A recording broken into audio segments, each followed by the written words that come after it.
Hello, everyone. This is Meet the Author for April 19th, and I have Roz White here.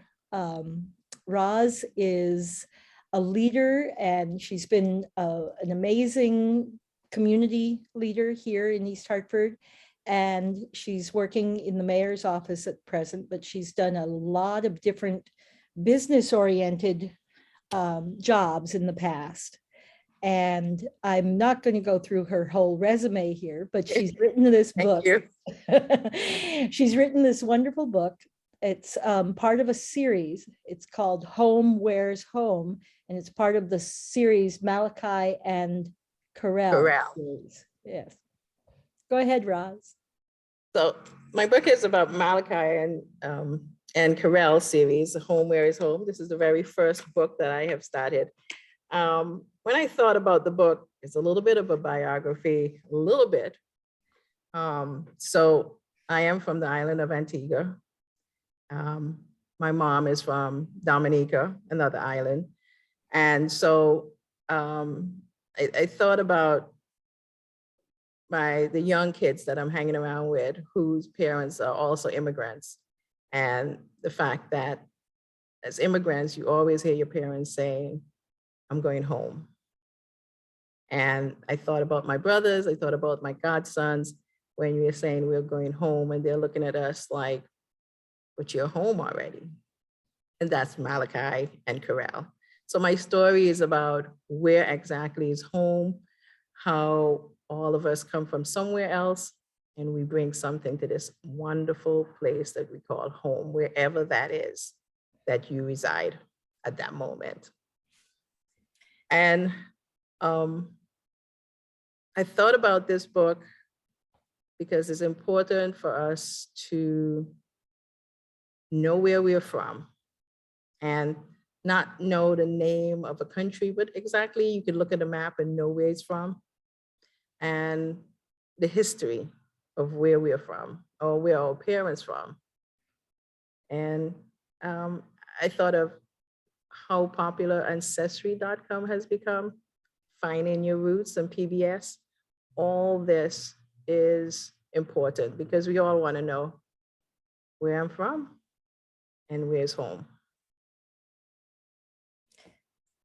I think this is a marvelous topic because it is so timely and so universal.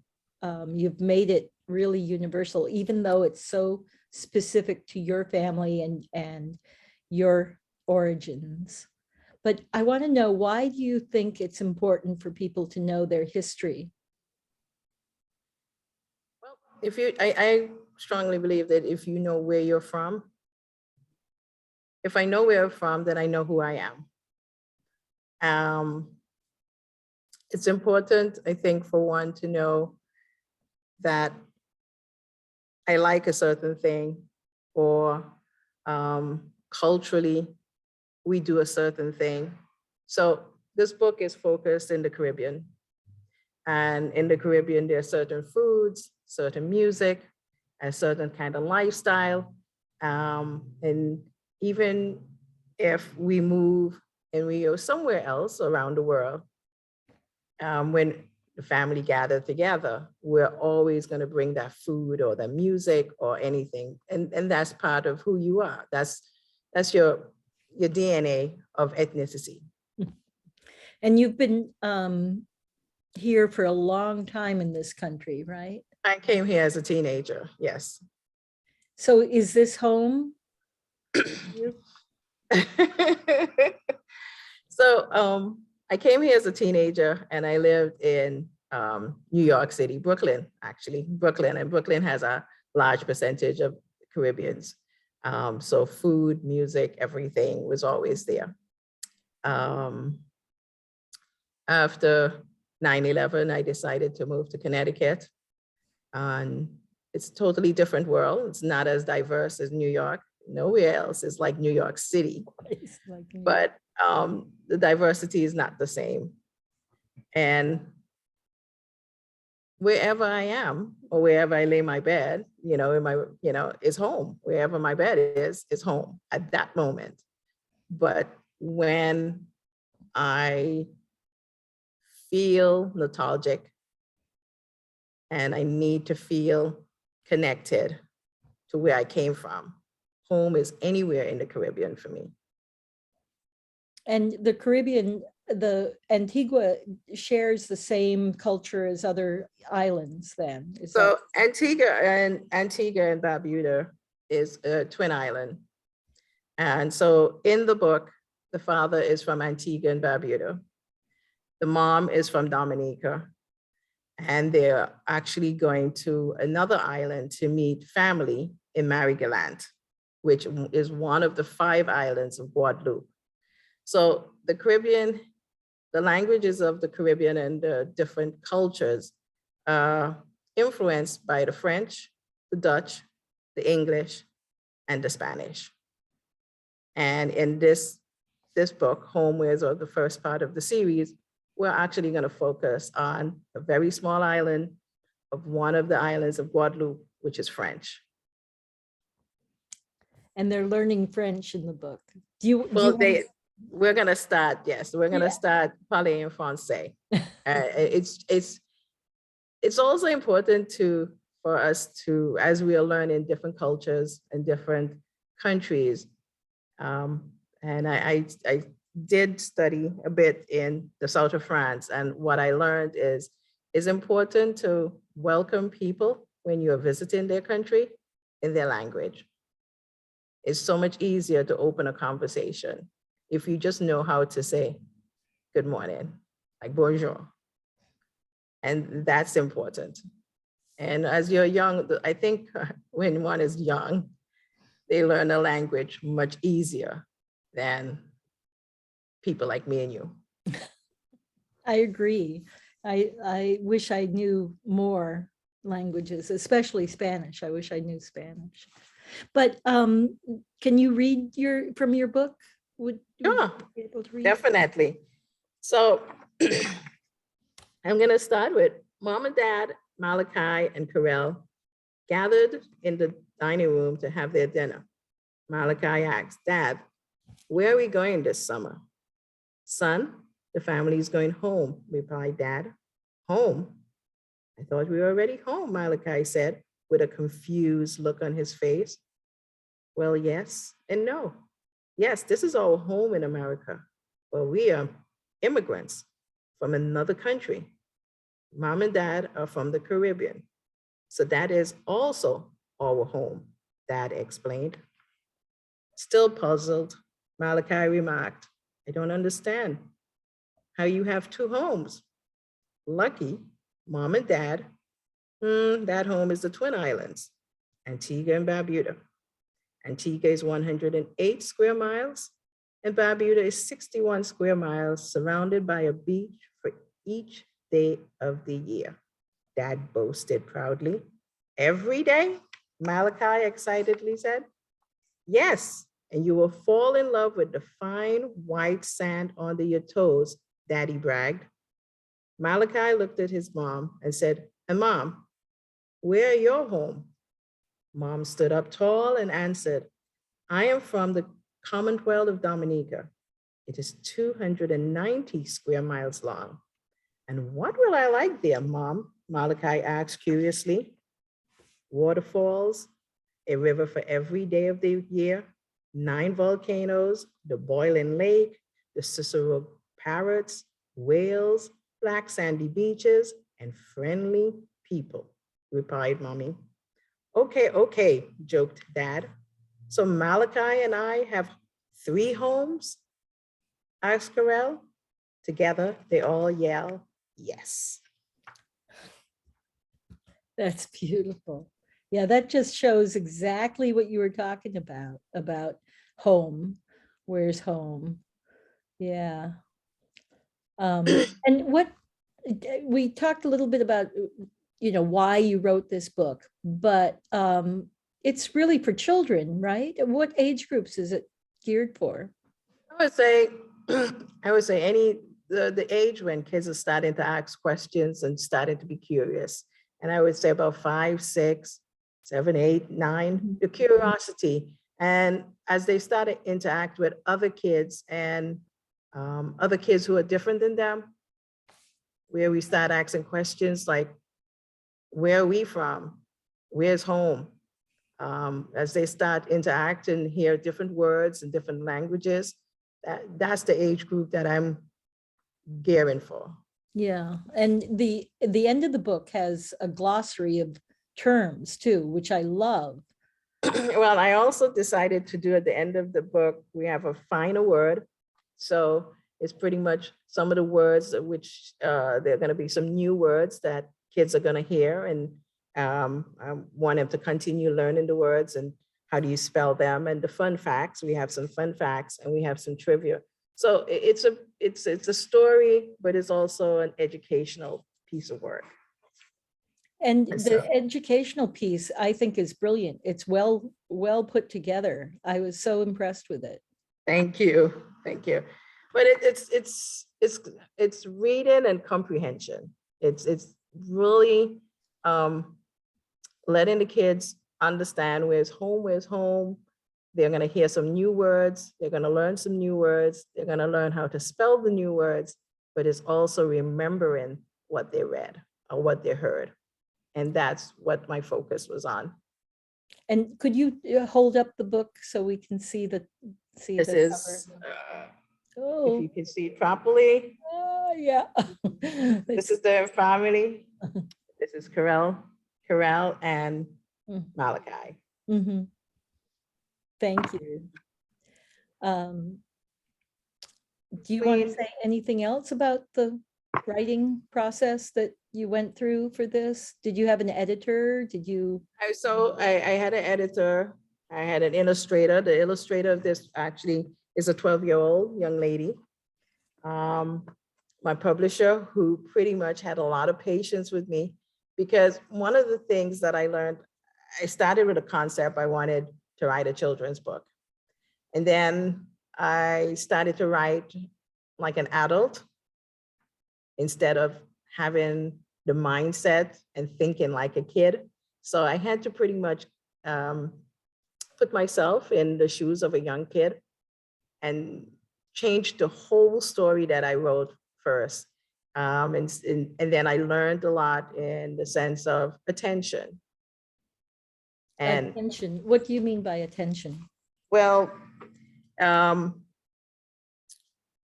instead of having a 50-page story, I had to cut it down to a shorter version because you want to hold the children's attention and you want them to understand as you're reading along. But if you're reading at night, you really don't, you want them to be attentive and understand and fall asleep, but you don't want to continue reading until the next morning. And so that was the whole thing. I started to write a story and I had many, many pages. And then my publisher said, no, this is a kid's book. So during the process, I learned how to write for my audience, how to understand my audience, and how to be in the mindset of my audience. And so that was the first thing that I had to do after I had a draft. And I went back many different times, rewriting, reading out aloud, just to get the understanding of, would this be interesting to my population of young people? And it And is. so- I think it really is. Now, you took a long time to do this because you're working full time, right? So how did you Yes, find yes. time to focus on this? Well, I have a very, very, as busy as I am, it's the imagination, the curiosity, and the mission of really writing something for the next generation. Yeah, we were talking to Melissa the other time, I think in January, and she mentioned legacy, making a legacy. Making a legacy, yes. For me, it's very important to making a legacy. It's very important to keeping the history, that oral history. It's important also to allow the children or the generation now to have that opportunity to ask as many questions as they would like, so they can learn what it is that we went through, and they can learn that we just did not appear here, but we came and we worked and we have something to contribute. So it's creating a legacy, but it's also in so many different ways, with history, geography, culture, and just really respecting each one of us with our differences. I get that so totally, that sense of this sort of sacred respect that you have for your own culture, but also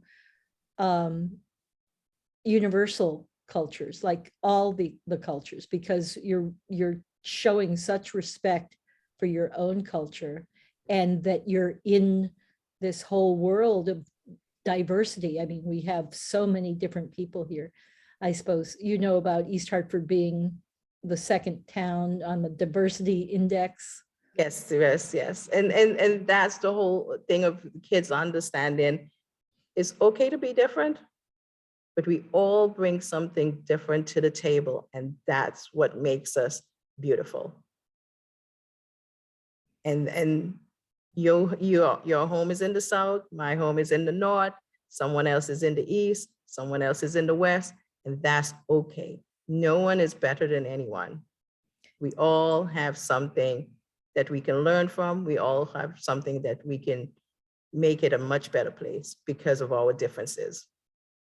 You know, that team mentality is really great here at the library. We have a team mentality. Everybody can contribute something. We kind of feel that way. And that's, I'm hoping that that resonates for our whole world, right? That we all feel that we are special and can contribute. Yeah, that we have skills that people want. Yeah. Well, I think it's also important that we look at our differences, but our similarities. And even throughout the Caribbean, as we meet together, we realize that we all eat the same things, or we have the same fruits and vegetables. We just call them a different name, but they're pretty much the same thing. And that's what connects us. Yeah, and even though you're speaking French or Spanish or some other, language, it doesn't matter, because the food, the dance, it's still the same culture all through the Caribbean. No? Some different. Some different, well, when we talk about music, well, we pretty much have about the same food. We may use different methods of cooking. We may use different seasonings, but they're pretty much about the same. The dance, you have all the different dances according to the music, the merengue, the salsa, the, soca, calypso, reggae. They're all Caribbean, and it doesn't matter. It's just the language that's changing. So we're the same, but we're still different. We're all unique in our own way, because each island has its own uniqueness. Yeah. Now, the next book you're doing another one in this series. Are you planning on more or than just two? Yes, so I've started a second one, and they will be visiting, they may visit Antigua and Barbuda and visit another island. And you're continuing with the teaching of the geography and the history with definitely that. And a little bit of history, and the similarities, and also the fact that a family, that because in this first one they're going to meet their aunt, and she's in Marigaland, and the second one they're going to meet another family member in another island. So family doesn't have to be all in one place, because we all travel. We're moving people, don't we? We have a lot of different places we belong. So go ahead.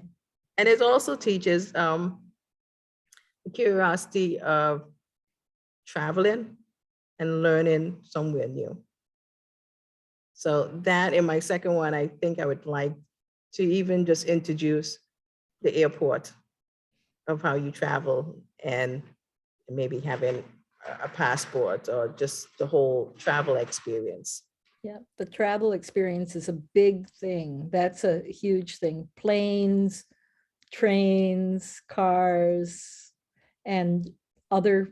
Ferries, Yeah, ferries, right? Between the islands. Are there ferries between yes, the islands? yes, they are. Yeah.